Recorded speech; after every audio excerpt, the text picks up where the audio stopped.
If you're looking for an abs workout for beginners, then you're in the right place. Hi, I'm Dawson, your health and fitness sensei. And in this video, I'm going to show you how to do a basic ab crunch and show you how to do it correctly. Don't forget to like and subscribe and press the link near this video for details of all my online courses. Right, let's get down to business. Position, very important.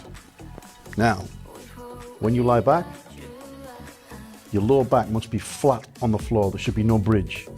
So once you push your lower back in, your abs will automatically contract, which is very important. Your knees need to be in line with your hips and your feet flat.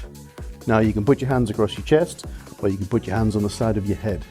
And when we go up, it's shoulders off the floor, not the back. And you look straight up. So this is the position now. All my abs are contracted. I go back and forward. Now when you exhale, exhale on the way up. Now I can feel all my abs contracting, and you've got to make sure you're breathing. Exhale. It's very important. Hands to the side of the head, and you're looking straight up. You don't want to be doing this action with your head. This is going to give you a bad neck.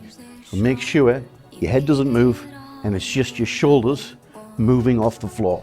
So you can cross your arms.